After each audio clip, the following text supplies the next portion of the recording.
Hi everyone. सो आज हम पढ़ने जा रहे हैं अर्थ के इंटीरियर के बारे में। तो इसमें हम पढ़ेंगे कि हमारा जो अर्थ है जिस पे हम रहते हैं उसका इंटीरियर कैसा होता है, राइट। सो हम जानते हैं कि हमारे जो अर्थ है वो 3 तरह की लेयर से बना होता है, क्रस्ट, मेंटल, कोर। इन सब के कैरेक्टरिस्टिक्स के बारे में हम पढ़ेंगे। So what do you imagine about the nature of the अर्थ? आप क्या इमेजिन करते हैं कि अर्थ का नेचर कैसा है? क्या आपको ये लगता है कि ये सॉलिड बॉल की तरह है, या फिर एक क्रिकेट की बॉल की तरह है, या फिर एक हॉलो बॉल की तरह है जिसके ऊपर रॉक्स का थिक कवर है, दैट इज लिथोस्फेयर। आपने कभी फोटोग्राफ्स देखे हैं? आपने कभी वोल्केनिक इरप्शंस के फोटोग्राफ देखे हैं, या आपने कभी वोल्केनिक इरप्शंस को टीवी स्क्रीन पे देखा है? आप रिकलेक्ट कर सकते हैं कि कैसे हॉट मोल्टन लावा, डस्ट, स्मोक, फायर, मैग्मा उस वोल्केनिक क्रेटर से इमर्ज करते हैं, यानी कि फ्लो आउट करते हैं। तो इंटीरियर जो अर्थ है हमारा, उसको हम इनडायरेक्ट एविडेंसेस से ही क्या करते हैं, अंडरस्टैंड कर सकते हैं। डायरेक्ट एविडेंसेस से अर्थ को समझ पाना बहुत मुश्किल है, क्योंकि अर्थ के इंटीरियर पे जाना हमारे लिए नामुमकिन है। अभी तक हम सिर्फ 4 किलोमीटर की डिस्टेंस तक ही यहाँ पे ट्रैवल करे हैं। सो अर्थ का जो कन्फिगुरेशन होता है, सरफेस ऑफ द अर्थ, ये लार्जली जो हमारे अर्थ के इंटीरियर में बहुत सारी प्रोसेसेस होती हैं उन पे डिपेंड करता है, right. So exogenic as well as endogenic processes होती हैं जो लैंडस्केप को कॉन्स्टेंटली क्या करती है, शेप करती है। Proper understanding of physiographic character of a region incomplete होता है अगर हम एंडोजेनिक प्रोसेसेस को इग्नोर कर देते हैं। ये जो ह्यूमन की लाइफ है, it is largely influenced by the physiography of the region. Therefore हमारे लिए ये बहुत इंपॉर्टेंट हो जाता है कि हम उन फोर्स को पढ़े जो कि लैंडस्केप के डेवलपमेंट को इन्फ्लुएंस करे। To understand why the earth shakes और how tsunami wave is generated, हमारे लिए जरूरी हो जाता है कि हम कुछ डिटेल्स जो है अपने इंटीरियर ऑफ अर्थ की जाने। प्रीवियस चैप्टर में हमने पढ़ा होगा अर्थ फॉर्मिंग मटेरियल्स जो डिस्ट्रीब्यूट हुए हैं in the form of layers from crust to the core. So it is interesting to know कि साइंटिस्ट ने कैसे इन लेयर्स के बारे में इंफॉर्मेशन जानी है, and what are the characteristics of each of these layers. This is exactly what this chapter deals with. ठीक है, अब आपके मन में एक क्वेश्चन आया होगा कि भाई हम अर्थ तक तो गए नहीं है, लेकिन हमने अर्थ की 3 लेयर के बारे में कैसे जान लिया, क्रस्ट, मेंटल, कोर के बारे में कैसे जान लिया? तो देखते हैं, चलिए इसकी मिस्ट्री अभी आगे आप सॉल्व होगी। Sources of information about the interior. Earth का जो रेडियस है, इट इज 6378 किलोमीटर। इस रेडियस पे, इस सेंटर पे अभी तक कोई भी नहीं पहुंचा है, एंड किसी ने भी ना ऑब्जर्वेशन करी है, ना कुछ सैंपल कलेक्ट करी है। सो इन कंडीशंस में आप ये वंडर करोगे, आप ये सोचोगे कि भाई हमें साइंटिस्ट कैसे बताते हैं अर्थ के इंटीरियर के बारे में, और अर्थ के इंटीरियर में कौन कौन सा मटेरियल है वो भी हमें बताते हैं। So most of our knowledge about the interior of the earth largely based है ऑन एस्टिमेट्स एंड इन्फेरेंसेस। कुछ हमने एस्टिमेट्स लगाए हैं, है ना, कुछ हमने क्या लगाई हैं, इन्फेरेंसेस लगाई हैं। उन्हीं पे हमारा जो ऑब्जर्वेशन है, उन पे ही हमारा ये जो बिलीफ है वो डिपेंड करता है, या फिर डायरेक्ट ऑब्जर्वेशन और एनालिसिस की है हमने, जिसकी वजह से हम यहाँ तक पहुंचे हैं। हमने ये निष्कर्ष निकाला है कि भाई अर्थ जो है उसका इंटीरियर में ये मटेरियल हैं। सो डायरेक्ट सोर्सेस की बारे में बात करते हैं। Most easily available solid earth material वो है सरफेस रॉक। सरफेस पे जो रॉक होती है, या फिर वो रॉक्स जो हमें माइनिंग एरियाज पे मिलती हैं। साउथ अफ्रीका में जो गोल्ड माइंस हैं वो 3 से 4 किलोमीटर तक ही डीप है, उसके बियॉन्ड जाना पॉसिबल नहीं है क्योंकि बहुत ज्यादा हॉट है। उसके बाद बिसाइड माइनिंग, साइंटिस्ट ने बहुत ही नंबर ऑफ प्रोजेक्ट्स लिए हैं ताकि वो डीपर डेप्थ्स को पेनिट्रेट कर सके और जो क्रस्टल पोर्शन की कंडीशंस है उसको एक्सप्लोर कर सके, right. So scientist world over are working on 2 major projects such as deep ocean drilling project। 2 project पे काम कर रहे हैं। पहला है जैसे deep ocean drilling project and integrated ocean drilling project. Deepest drill Kola में है आर्कटिक ओशन में, और हम सिर्फ 12 किलोमीटर तक ही पहुंचे हैं। कहाँ पे है डीपेस्ट ड्रिल? हमारा आर्कटिक ओशन में है, कोलम में सिर्फ 12 किलोमीटर का है। This and many deep drilling projects have provided large volume of information through the analysis of materials जो हमने different depths पे वहाँ पे collect की है। वोल्केनिक इरप्शंस की अगर हम बात करें तो वो भी एक तरह का सोर्स बन जाता है जिसकी वजह से हमें डायरेक्ट इन्फॉर्मेशन मिल जाती है। As and when the molten material, जिसको हम मैग्मा भी बोलते हैं, जो मोल्टन मटेरियल होता है, पिघला हुआ जो मटेरियल होता है, जब वो सरफेस पे थ्रो आउट होता है वोल्केनिक इरप्शन के दौरान, तो यहाँ पे हम इस पे लेबोरेटरी एनालिसिस करते हैं। However it is difficult to ascertain the depth of the source of such magma, लेकिन ये कितनी डेप्थ से आया है ये कह पाना हमारे लिए मुश्किल हो जाता है। अब हम बात करते हैं इनडायरेक्ट रिसोर्सेज की। Analysis of properties of matter indirectly हमें इंफॉर्मेशन प्रोवाइड करते हैं अर्थ के इंटीरियर के बारे में। We know through the mining activity that temperature and pressure increase होता है with the increasing distance from the surface towards the interior in deeper depth. जब हम अर्थ के अंदर जाते हैं तो टेम्परेचर भी बढ़ता है और वहाँ पे प्रेशर भी बढ़ता है। More over it is also known that density जो है मटेरियल की वो भी डेप्थ के साथ साथ इंक्रीज हो जाती है होती है। It is possible to find the rate of change of these characteristics. Knowing the total thickness of the earth, scientist ने एस्टिमेट किया है टेम्परेचर, प्रेशर और डेंसिटी की डेंसिटी की वैल्यू डिफरेंट मटेरियल्स के पे डिफरेंट डेप्थ पे। Details of these characteristics with reference to each layer of the interior will be discussed in this chapter later. Another source of information are the meteors.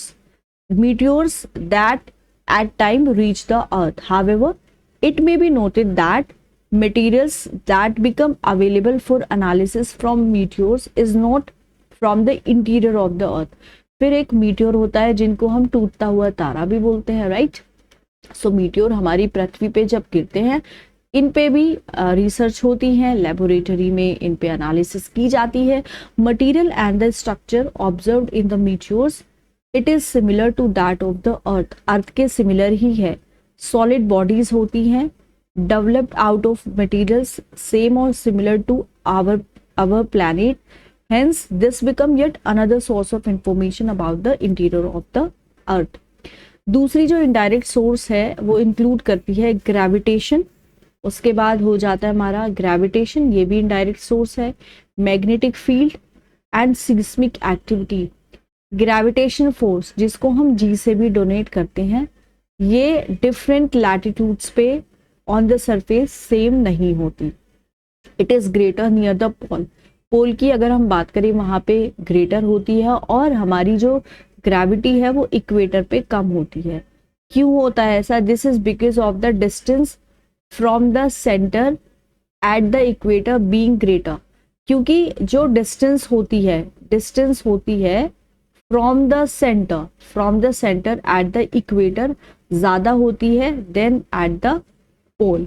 इसकी वजह से हम कह सकते हैं कि it is greater near the poles. Poles के वहां पे हमारी जो ग्रेविटी की वैल्यू है वो क्या होती है? ज्यादा होती है, डिस्टेंस कम होने की वजह से। Being greater than that at the pole, this is because of the distance from the centre at the equator being greater. So वहां पे तो अगर ये हमारा अर्थ है और ये हमारा यहाँ पे पोल है और ये हमारा इक्वेटर है, तो यहाँ पे हमारी जी की वैल्यू कम होगी और यहाँ पे हमारी जी की वैल्यू ग्रेटर होगी, यहाँ पे कम होगी। इसका रीजन हमने बताया है कि अर्थ का जो सेंटर है, अर्थ के सेंटर से इक्वेटर की जो डिस्टेंस होती है वो क्या होती है? वो ज्यादा होती है इक्वेटर पे then at the pole. Gravity values भी डिफर करती है according to the mass of material. Uneven distribution होता है हमारे जो पृथ्वी है, पृथ्वी पे भी जो मटेरियल्स है उसका अनइवन डिस्ट्रीब्यूशन है, जिसकी वजह से ग्रेविटी की जो वैल्यू है वो भी यहाँ पे यूनिफॉर्म नहीं होती, डिफरेंट होती है। ग्रेविटी की रीडिंग डिफरेंट प्लेसेस पे और भी बहुत सारे फैक्टर्स से इन्फ्लुएंस होती हैं। So these readings differ from the expected value. इस तरह का जो डिफरेंस है इसको हम बोलते हैं ग्रेविटी एनोमली। क्या बोलते हैं हम? Gravity anomaly. ठीक है, gravity anomaly. Okay, so gravity anomalies हमें इंफॉर्मेशन देती हैं about the distribution of mass of the material in the crust of the earth. Magnetic survey भी हमें इंफॉर्मेशन प्रोवाइड करते हैं about the distribution of the magnetic materials in the crust portion and thus provide information about the distribution of materials in this part। फिर आ जाता है हमारा seismic activity. ये भी बहुत इंपॉर्टेंट सोर्स बन जाता है हमारे लिए इंफॉर्मेशन का about the interior of the earth. So हम इसके बारे में डिस्कस करेंगे डिटेल्स में। अर्थक्वेक के बारे में बात कर लेते हैं। बहुत ही ये टॉपिक रहा है, फेवरेट टॉपिक रहा है गवर्नमेंट एग्जामिनेशन में जो आता है एग्जाम में। So study of seismic waves हमें एक कंप्लीट पिक्चर देती है, लेयर्ड इंटीरियर। ठीक है, अर्थक्वेक इन सिंपल वर्ड क्या होता है? शेकिंग ऑफ द अर्थ। एक नेचुरल इवेंट होता है और ये किसकी वजह से होता है? जब एनर्जी रिलीज होती है, वो एनर्जी रिलीज होती है तो उसकी वजह से वेव्स जनरेट होती हैं और ये वेव्स सारी डायरेक्शंस में जाके ट्रैवल करती है। अब बात आती है कि अर्थ शेक क्यों होता है। देखिए, जब हमारे अर्थ पे कहीं भी अंदर एक फॉल्ट हो, तो इंटीरियर में हमारे अर्थ में कभी भी जब फॉल्ट होता है तो वहां पे एनर्जी रिलीज होती है। फॉल्ट क्या होता है? एक शार्प ब्रेक होता है क्रस्टल रॉक्स में। रॉक्स अलोंग अ फॉल्ट ये क्या करती है? या तो ये ऑपोजिट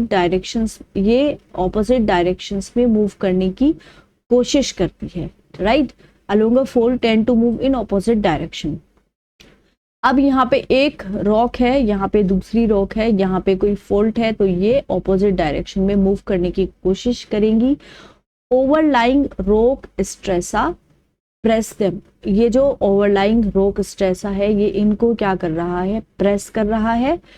फ्रिक्शन क्या कर रहा है? इनको एक साथ लॉक कर रहा है, friction, right? However there tendency to move apart in some point of time, ये फ्रिक्शन को ओवरकम कर लेता है। As a result blocks get deform and eventually they slide past one another abruptly. As a result क्या होता है? Blocks deform हो जाते हैं और ये एक दूसरे पे क्या हो जाते हैं? पास करते हैं। This causes a release of energy. इससे क्या होता है? एनर्जी की रिलीज होती है and energy wave travels in all direction. Point जहां पे एनर्जी रिलीज होती है उसको हम फोकस बोलते हैं अर्थक्वेक का। ऑल्टरनेटिवली इसको हम हाइपोसेंटर भी बोलते हैं। एनर्जी वेव जो डिफरेंट डायरेक्शंस में ट्रैवल करती हैं, जब वो अर्थ के सरफेस और फिर वो अर्थ के सरफेस पे पहुंचती हैं, पॉइंट जो होता है ऑन द सरफेस जो फोकस के नियर होता है उसको हम एपिसेंटर बोलते हैं। ठीक है, हाइपोसेंटर, उसके बाद एपिसेंटर, और हाइपोसेंटर को हम फोकस के नाम से भी जानते हैं। So it is the first one two experience the wave. It is a point directly above the focus के ऊपर। डायरेक्टली जो पॉइंट होता है हमारा वो एपिसेंटर होता है और फोकस को हम हाइपोसेंटर भी बोलते हैं। अब हम अर्थक्वेक वेव्स के बारे में थोड़ा सा जान लेते हैं। जितने भी नेचुरल अर्थक्वेक होते हैं वो लिथोस्फेयर में भी ही होते हैं। हम पढ़ेंगे डिफरेंट लेयर्स के बारे में अर्थ की इस चैप्टर में। So it is sufficient to note here that lithosphere वो पोर्शन होता है जिसकी डेप्थ 200 किलोमीटर तक होती है अर्थ के सरफेस से। एक इंस्ट्रूमेंट होता है जिसको हम सीस्मोग्राफ बोलते हैं। वो क्या करता है? वेव्स को रिकॉर्ड करता है जो वेव्स सरफेस पे आती है। ठीक है, सीस्मोग्राफ होता है। Curve of earthquake waves recorded on the seismograph figure 3.1 में दिया गया है। नोट दैट कर्व शो करता है 3 distinct sections, each representing different types of wave pattern. Earthquake की जो वेव है बेसिकली 2 टाइप की होती हैं, जैसे body waves and surface wave. Body waves are generated due to the release of energy at the focus. जब focus पे energy release होती है तो बॉडी वेव जनरेट होती है और सारे डायरेक्शंस में जाती हैं, travelling through the body of the earth, hence इसको हम क्या बोलते हैं, बॉडी वेव बोलते हैं। बॉडी वेव्स जब इंटरैक्ट करती है सरफेस रॉक्स के साथ तो नई सेट ऑफ वेव्स को जनरेट करती हैं, जिसको हम सरफेस वेव्स के नाम से भी जानते हैं। ये जो वेव्स होती हैं ये सरफेस के अलोंग मूव करती हैं।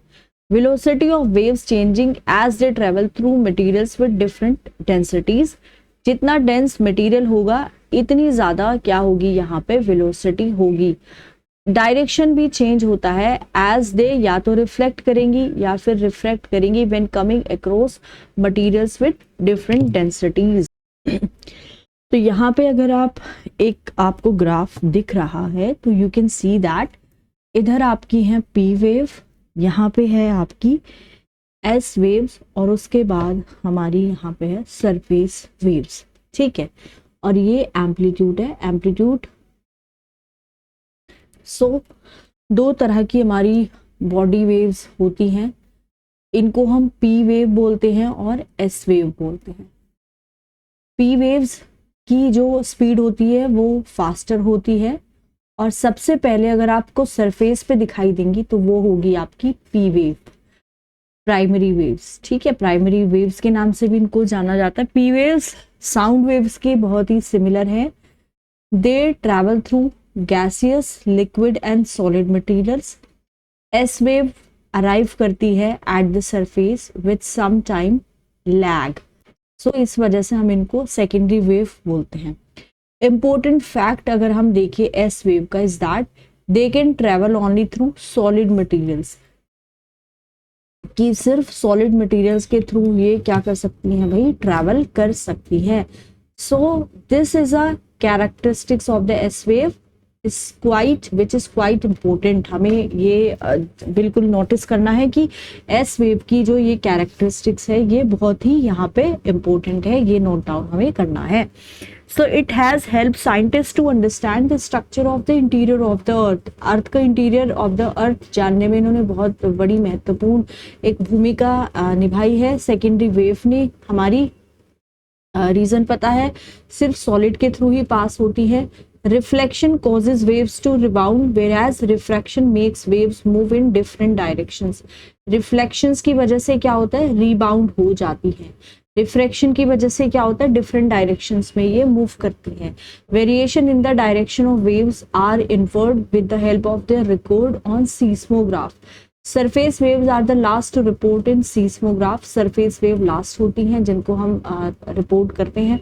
So these waves are more destructive, बहुत ज़्यादा डिस्ट्रक्टिव होती है। डिस्प्लेसमेंट इनकी वजह से होता है, जैसे रॉक्स का डिस्प्लेसमेंट कॉज करती है। हेंस जो स्ट्रक्चर देखते हैं, जो तबाही मचती है, वो किसकी वजह से होती है, आपकी सरफेस वेव्स की, ठीक है। अब हम देखते हैं प्रोपगेशन कैसे होता है अर्थक्वेक वेव का। Different types of earthquake waves travel in different manners. जैसे वो मूव करती है या फिर प्रोपगेट करती है तो इससे क्या होता है, वाइब्रेशन होता है in the body of the rocks through which they pass, ठीक है। सो पी वेव वाइब्रेट करती है parallel to the direction of the wave. This exert pressure on the material in the direction of in the propagation. As a result ये क्या create करेगा, density differences in the material leading to stretching and squeezing of the material. Other three waves vibrate perpendicular to the direction of the propagation. दूसरी जो तीन wave हैं वो क्या करती हैं, वाइब्रेट करती हैं perpendicular to the direction of the propagation. जैसे वेव यहाँ पे मूव कर रही है तो यहीं पे भी वो वाइब्रेट करेंगी, ठीक है। ये वेव पी वेव। दूसरा आता है सेकेंडरी और सरफेस वेव्स की। अगर हम बात करें तो इनमें यहाँ पे प्रोपगेशन कर रही है अगर इस डायरेक्शन में, तो यहाँ पे इसके परपेंडिकुलर ये क्या करेगी, वाइब्रेट करेंगी, ठीक है। Direction of vibration of S wave is perpendicular to the wave direction in the vertical plane. Hence they create trough and crest in the material through which they pass. Surface waves are considered to be the most damaging waves. तो यहाँ पे क्या होगा कि crust and trough ये क्या करती हैं, कॉज करती हैं और इसकी वजह से क्या होगा, ये बहुत ही ज्यादा डैमेजिंग यहाँ पे वेव्स हो जाती है। अब बात आती है इमर्जेंस किसकी, शैडो जोन की। अर्थक्वेक वेव को हम सीस्मोग्राफ पे रिकॉर्ड करते हैं, located at far of location. However यहाँ पे कुछ स्पेसिफिक एरियाज भी हैं जहाँ पे वेव रिपोर्ट ही नहीं होती हैं। इस तरह के जोन को हम शैडो जोन बोलते हैं। Study of different events reveal that कि हर एक अर्थक्वेक के लिए there exist in all together different shadow zone. Figure 3.2 A and B show करती है शैडो जोन किसका, पी का एंड एस वेव का। So it was observe that seismograph जिसको हमने 105 डिग्री पे लोकेट किया था एपी सेंटर से, recorded the arrival of both P and S wave. मतलब जब हमने सीस्मोग्राफ को 105 डिग्री की डिस्टेंस पे हमने विद इन 105 डिग्री हमने एपिसेंटर से उसको लोकेट किया था, तो दोनों तरह की वेव हमको देखने को मिली थी, पीबी और एसपी। हाउएवर जब हमने सीस्मोग्राफ को लोकेट किया था beyond 145 degree from the epicentre, 145 के बियॉन्ड, तो यहाँ पे सिर्फ पी वेव्स हमारी अराइव हुई थी, एस वेव नहीं आई थी। Thus, एक zone between 105 and 145 from epicenter was identified as a shadow zone for both the type of wave. ठीक है, तो यहाँ पे क्या है कि इम्पोर्टेंट बात ये है नोट करने की। ओके, तो यहाँ पे एंटायर जोन की अगर हम बात करें 105 के beyond does not receive S wave, वो रिसीव ही नहीं कर रहा है। Shadow zone of S wave is much larger than that of the P wave। ठीक है, क्योंकि 145 के बियॉन्ड तो हमें P वेव तो मिल रही है। ठीक है, 145 के बियॉन्ड हमें P वेव मिलेगी और 105 डिग्री के बियॉन्ड हमें कौन सी वेव मिल रही है, हमें S वेव मिल रही है, राइट, रिसीव कर रहा है। सॉरी 105 के बियॉन्ड हमें S वेव भी नहीं मिल रही है। ठीक है, तो वी कैन से दैट कि जो शेडो जोन है P वेव का appear as a band around the earth between 105 degree and 145 degree away from the epicenter. Shadow zone of S wave is not only larger in extent but it is also a little over 40% of the earth's surface. ठीक है, so you can draw the shadow zone for any earthquake provided you know the location of the epicenter. अब यहाँ पे आपको आई think ये clear हो गया, अगर नहीं क्लियर है so please do let me know in the comment section. I will show you the diagram and will explain you. अब यहाँ पे क्या है कि देखो कहने का क्या मतलब है, अब हम एक ये डायग्राम देख के समझ लेते हैं। देखिए कहने का ये मतलब है कि यहाँ पे सपोज करो 105 डिग्री है, 105 डिग्री तक हमारी पी वेव भी आ रही थी और एस वेव भी आ रही थी। ठीक है, अब ये कहते हैं कि 145 डिग्री के बियॉन्ड, 145 डिग्री के बियॉन्ड हमें सिर्फ मिल रही है पी वेव। 145 डिग्री के बियॉन्ड हमें क्या मिल रही है, पी वेव। तो ये जो एरिया हो जाता है हमारा 105 और 145 डिग्री के बीच का, ये शेडो जोन है दोनों तरह की वेव्स का। 105 तक हमें दोनों तरह की वेव मिल रही है।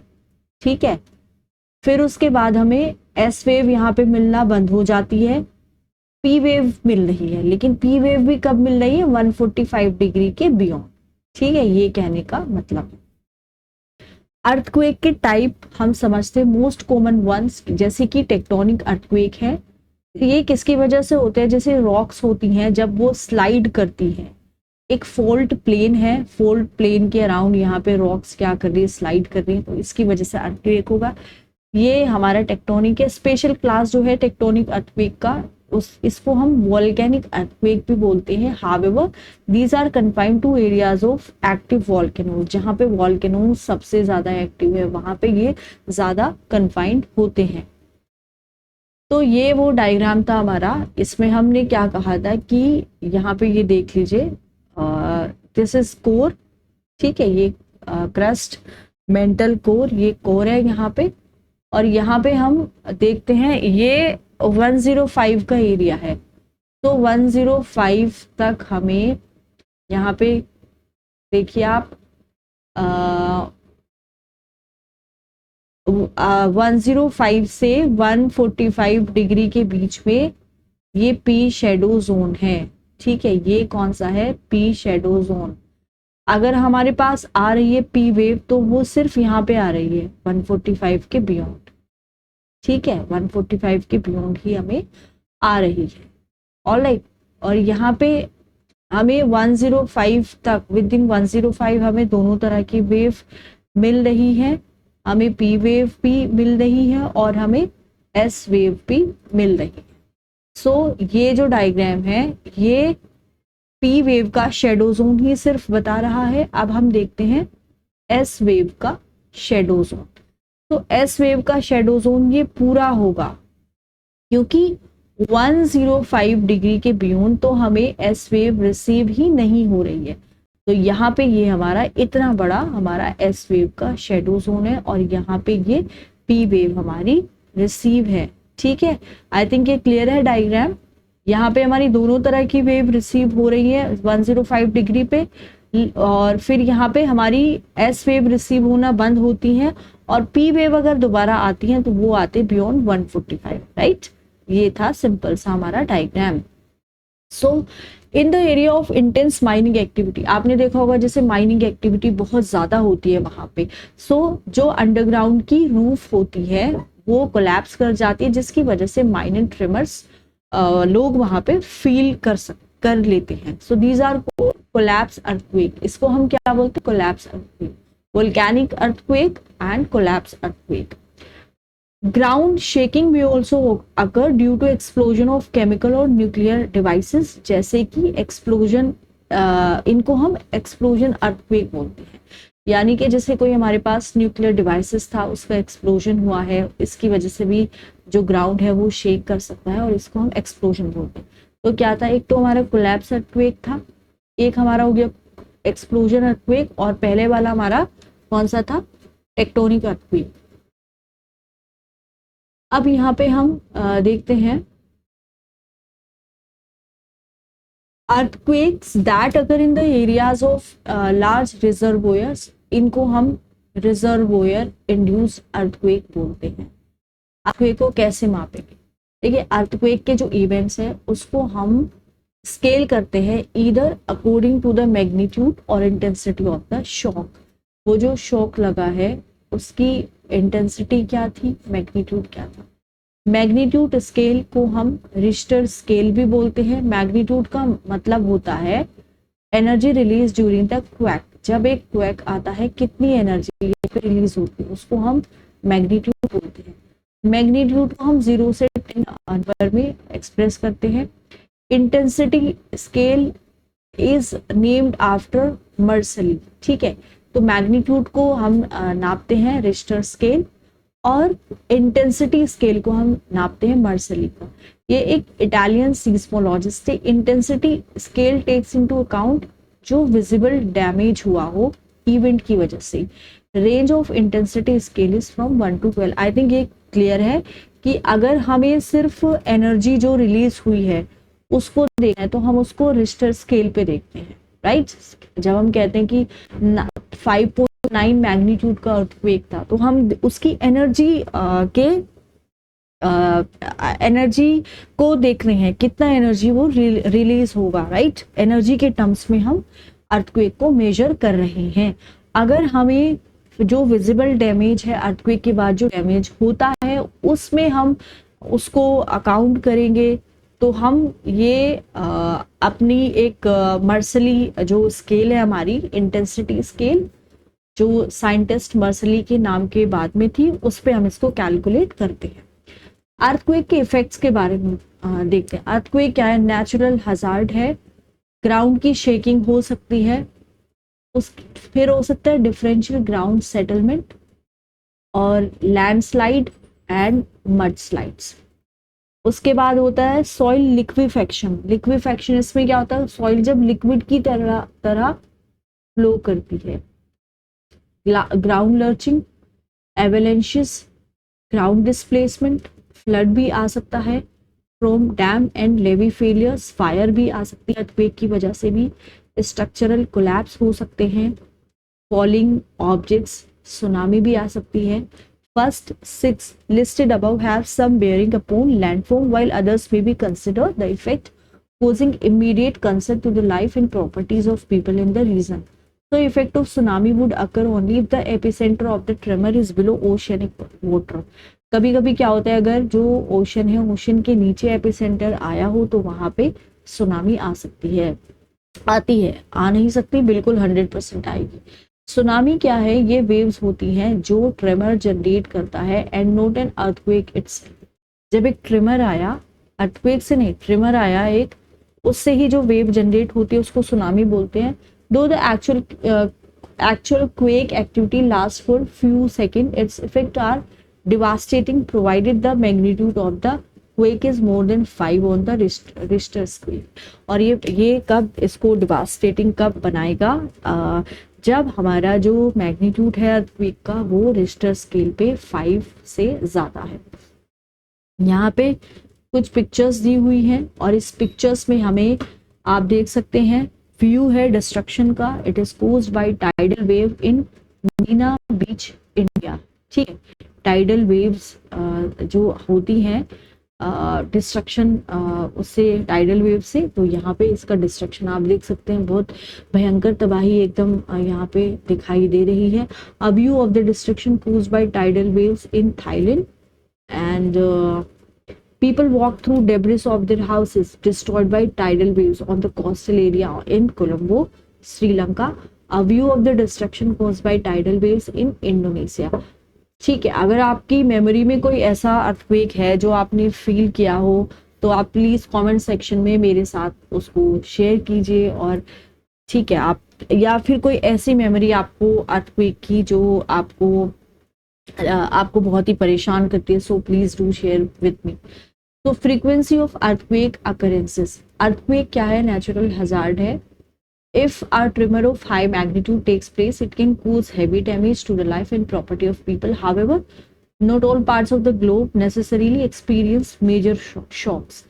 So we shall be discussing distribution of earthquake and volcanoes with some details in the next, I think, chapter. Know that quake of high magnitude, that is 8+, वो quite rare होते हैं. यहाँ पे आप देखो अमन सेतु है, LOC लाइन ऑफ कंट्रोल इन उरी, बिल्कुल बुरी तरह से यहाँ पे ये डैमेज हो चुका है अमन सेतु अर्थक्वेक की वजह से. तो भाई ये जो साल में 1-2 दफा ये जो टाइनी टाइप्स तरह के जो अर्थक्वेक होते हैं, हर 1 मिनट में अर्थक्वेक ये होते रहते हैं, छोटे छोटे अर्थक्वेक. स्ट्रक्चर क्या है अर्थ का वो पढ़ेंगे. क्रस्ट है, मेंटल है, कोर है. क्रस्ट क्या होता है, आउटर मोस्ट सॉलिड पार्ट होता है अर्थ का. ये नेचर में थोड़ा सा ब्रिटल होगा, जैसे ब्रिटल का मतलब कैसा होता है, जैसे आप मिट्टी नहीं होती, मिट्टी हमारी क्रस्ट में ही पाई जाती है बेसिकली, उसी तरह से. Thickness of the earth, it varies under the oceanic and continental areas. Oceanic crust थोड़ा सा पतला होता है as compare to the continental crust. Mean thickness of oceanic crust 5 kilometre तक होता है, जबकि जो कंटिनेंटल जो क्रस्ट होता है it is up to 30 kilometre. Continental crust मोटा भी होता है in the areas of major mountain system, जहाँ पे माउंटेन ज्यादा होते हैं. So it is as much as 70 kilometre thick in the Himalaya region. ठीक है, 5 किलोमीटर भी है, 30 किलोमीटर भी है और 70 किलोमीटर जहाँ पे बहुत सारे माउंटेन्स वगैरह होते हैं. फिर आता है mantle portion of the interior beyond the crust, इसको हम मेंटल बोलते हैं. Mantle extend from Moho's discontinuity to a depth of 2900 kilometre, मतलब लगभग 3000 किलोमीटर आप इसको मान लीजिए. अपर पोर्शन जो है मेंटल का उसको हम एस्थेनोस्फीयर बोलते हैं. एस्थेनो का मतलब होता है कमजोर. It is considered to be extended up to 400 kilometre only. Main source है जहां पे मैग्मा मिलता है, right. Magma that finds the way to the surface during volcanic eruption. Crust and the uppermost part of the mantle, इनको हम lithosphere बोलते हैं. सो lithosphere में क्या हो गया, एक तो हमारा क्रस्ट पूरा का पूरा और मेंटल का अपर मोस्ट पोर्शन। तो इसकी जो थिकनेस है वो 10 किलोमीटर से 200 किलोमीटर तक वेरी करती है। Lower mantle extend beyond the asthenosphere and it is in solid state. ठीक है, अब बात आती है कोर की। As indicated earlier, earthquake wave velocity help in understanding the existence of the core of the earth. Core mantle boundary is located at the depth of the 2900 kilometre. यहाँ पे core और मेंटल की boundary है। Outer core liquid state में होता है, जबकि जो इनर कोर है हमारा वो सॉलिड स्टेट में होता है। Inner core is made up of बहुत सारे वहाँ पे हैवी मटेरियल आपको मिलेंगे मोस्टली, जैसे लोहा है एंड निकल है। इसको हम निफे लेयर भी बोलते हैं कभी कभी। So volcanoes and volcanic landfall. You have seen photographs or picture of volcanoes on a number of occasions. Volcano एक प्लेस है जहाँ पे गैसेस, एशेस और मोल्टन रॉक मटेरियल, लावा ग्राउंड पे आता है। वॉल्केनो को हम एक्टिव वॉल्केनो बोलते हैं अगर ये जो मटेरियल है ये रिलीज हो रही है या रिलीज हो चुके हैं रिसेंट पास्ट में। Layer below the solid crust, इसको हम मेंटल बोलते हैं and it has higher density than that of the crust. Mantle क्या कंटेन करती है? वीकर जोन, जिसको हम एस्ट्रोनोस्फेयर बोलते हैं। It is from this that the molten rock materials, वो कहाँ पे ये आई थिंक हमने देख लिया है। अब हम चलो फिर भी एक दफा और देख लेते हैं। सो यहीं से हमारी जो मेंटल में वीकर जोन होता है जिसको हम एस्ट्रोनोस्फेयर भी बोलते हैं, यहीं से हमारा जो मोल्टन रॉक मटेरियल्स है वो बाहर आता है। Material in the upper metal portion, इसको हम मैग्मा बोलते हैं। जब ये मूव करता है टूवर्ड्स द क्रस्ट और इट रीचेस द सरफेस, इसको हम लावा बोलते हैं। यहाँ पे होता है अगर हम पृथ्वी के अंदर तो मैग्मा बोलते हैं, और बाहर जब आ जाता है तो इसको लावा हम बोलते हैं। Material that reaches the ground, ये इसमें क्या क्या होता है? जैसे लावा फ्लोज होता है, पायरोक्लास्टिक डेब्रिस होता है, वोल्केनिक बॉम्ब्स होते हैं, ऐश होता है, डस्ट होता है, और कुछ गैसेस होती है जैसे nitrogen compound, sulphur compound and minor amount of chlorine, hydrogen and argon. यहाँ पे देख लेते हैं भाई एक बार। देखिए क्रस्ट जो है 0 से 100 किलोमीटर तक थिक होती है, और यहाँ पे क्रस्ट में आप देखेंगे जैसे ये माउंटेन है और यहाँ पे जैसे ओशंस वगैरह भी। सो लिथोस्फेयर क्या होता है? लिथोस्फेयर में हमारी क्रस्ट आती है और अपर मोस्ट सॉलिड मेटल हमारी लिथोस्फेयर आती है। तो यहाँ पे फिर ये हमारी एस्टेनोस्फेयर है, एक लेयर, ठीक है, मेंटल का ही एक पार्ट है हमारा। एंड फिर मेंटल हमारी जाती है 2900 किलोमीटर तक। उसके बाद हमारा फिर आ जाता है कोर। हमारा जो अपर कोर है वो लिक्विड होता है और हमारा जो इनर कोर है वो सॉलिड स्टेट में होता है, और ये हमारा आता है 5100 किलोमीटर तक।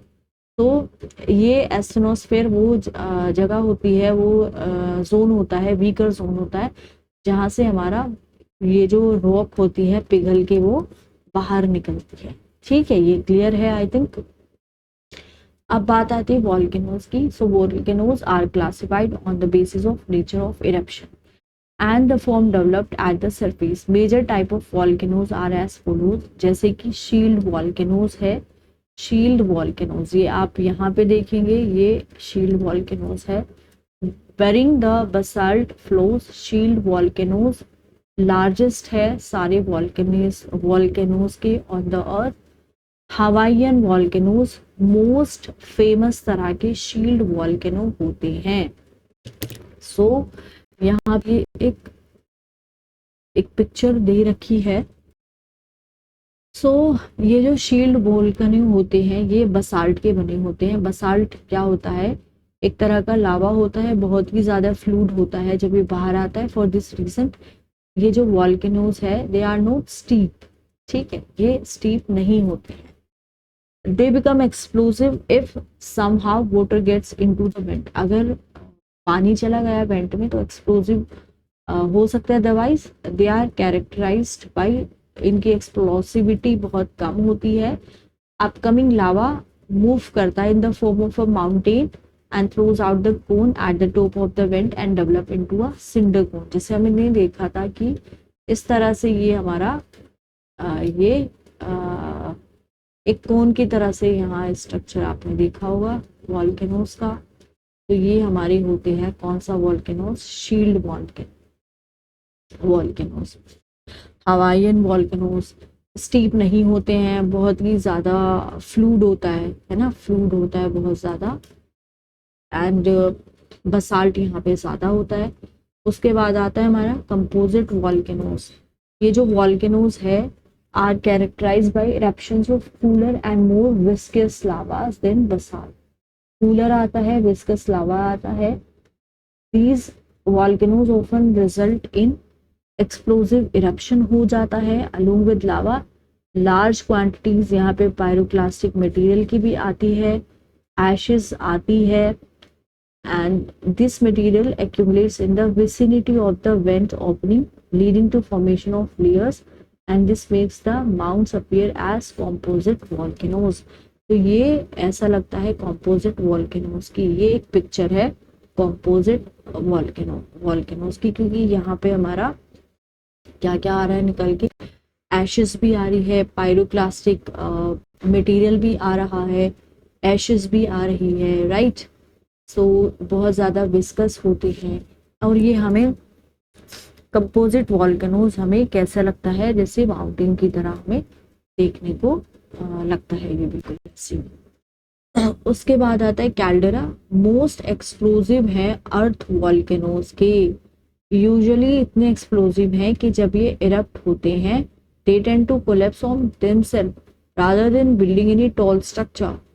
कोलैप्स डिप्रेशन को हम कैल्डेरास बोलते हैं। एक्सप्लोजिव होते हैं भाई, बहुत ज्यादा एक्सप्लोजिव होते हैं, इतने एक्सप्लोजिव होते हैं जब आते हैं, जब एक्सप्लोजन हो जाता है फिर खुद पे कोलैप्स हो जाते हैं।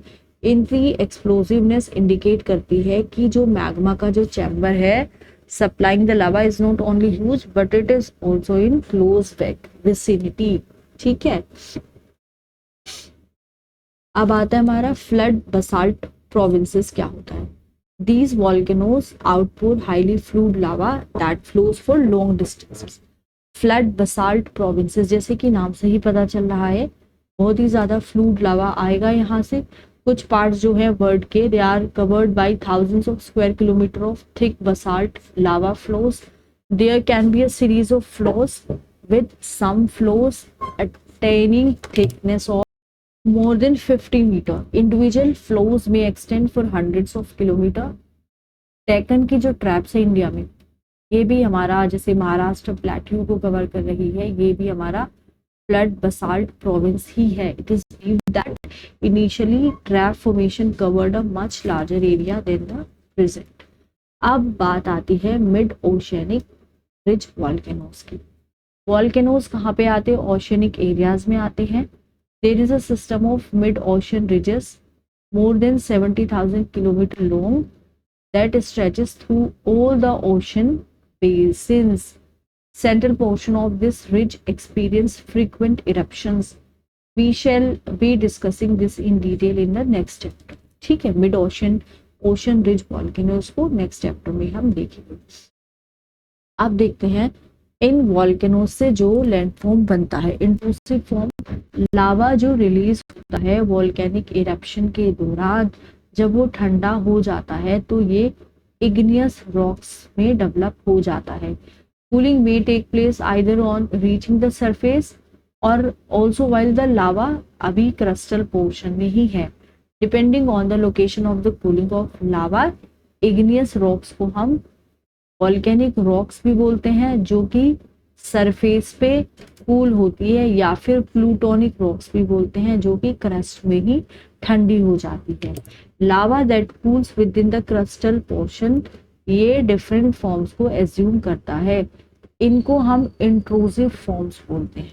ठीक है, अब यहाँ पे एक डायग्राम यहाँ पे दिखाया हुआ है, ये वोल्केनिक लैंडफॉर्म का एक डायग्राम है, इसको देख लेते हैं।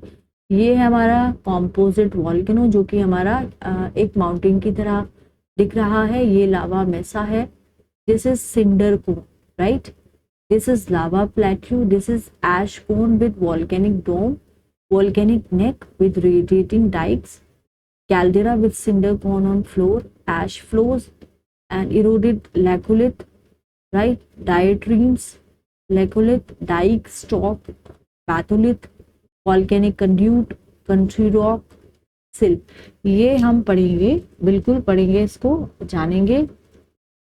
तो बैथोलिथ के बारे में देख लेते हैं, पिक्चर में कहाँ पे है, नीचे है यहाँ पे। तो what is batholith? So batholith क्या होता है, ये लार्ज बॉडी होती है मैग्मेटिक मटेरियल की, that cools in the deeper depth of the crust, develops in the form of large domes, they appear on the surface only after the denudation process that remove the overlying materials. Large area cover करते हैं and at times assume करते हैं depth that may be of several kilometer. These are granitic bodies. Batholith are the cooled portion of the magma chamber. magma का जो ठंडा वाला portion होता है वो होता है बैथोलिथ। फिर आता है हमारा laccolith. So these are large dome shaped intrusive bodies with a level base and connected by a pipe-like conduit from below. It resembles the surface volcanic domes of composite volcano. These are located at deeper depth. It can be regarded as a localized source of lava that finds its way to the surface. Karnataka plateau is spotted with domal hill of granite rocks. Most of this now exfoliated are example of lecolith or batholith. फिर आता है हमारा लेपोलिथ, फेकोलिथ and सिल. As and when the lava moves upwards, portion of the same we tend to move in a horizontal direction wherever it finds a weak plane. So it may get rested in different forms. In case it develops into a saucer shape, concave to the sky body, इसको हम लेपोलिथ बोलते हैं. Wavy mass of intrusive rocks at times is found at the base of synclines or at the top of the anticline in folded igneous country. Such wavy materials have a definite conduit to a source beneath in the form of magma chamber, and these are called as the faculith. Near horizontal bodies of the intrusive igneous rocks are called sill or sheet depending on the thickness of the material. Thinner ones को हम sheets बोलते हैं, जबकि जो thick होती हैं horizontal deposits उसको हम सिल्स बोलते हैं. फिर आता है हमारा dykes. When lava makes its way through cracks and fissures develop in the land, it solidifies almost perpendicular to the ground. जब ये ठंडा हो जाता है सेम पोजीशन में to develop a wall-like structure. Such structure are called dikes. These are the most commonly found intrusive form in the western Maharashtra area. These are considered the feeders for the eruption that led to the development of the Deccan Traps. अब हम यहाँ पे थोड़ा सा इनको animation से भी देख लेते हैं ताकि हमें और ज़्यादा क्लियर हो जाए चीज़ें. यहाँ पे अगर हम इस पिक्चर में देखें, ये हमारा है सिंडर कॉन वॉल्केनो. आप देख सकते हैं ये मैग्मा चैम्बर है, दिस इज सेंट्रल वेंट, और यहाँ से ये क्रेटर है और यहाँ से लावा बाहर आ रहा है. Then we have composite volcano. ये मैग्मा चैम्बर है, ये सेंट्रल वेंट है, लेकिन यहाँ से सेंट्रल वेंट से भी साइड वेंट भी यहाँ पे बन जाते हैं, तो ये कंपोजिट वॉल्केनो बन जाता है. तो रेड वाला हमें बताता है फ्लूइड लावा, येलो हमें बताता है विस्कस लावा, ब्लू बताता है कूल्ड लावा, और ये हमें brown and dark brown and light brown हमें बताता है सॉलिडिफाइड लावा. ठीक है. फिर यहाँ पे शील्ड वॉल्केनो है, यहाँ पे हमारा मैग्मा चैम्बर है, यहाँ पे एक सेंट्रल वेंट है, एक साइड वेंट है, और इधर ये हमारा लावा बाहर निकल के आ जाता है. So then this is lava dome, this is magma chamber, और यहाँ पे हमारा viscous lava है, and then here we have crater. तो लेक्चर यहीं पे ख़त्म होता है. इसकी मैं कोशिश करूँगी एनिमेशन भी अपलोड करने की. अगर आपको लेक्चर पसंद आए प्लीज़ चैनल को लाइक करो, शेयर करो, सब्सक्राइब करो. Thank you so much.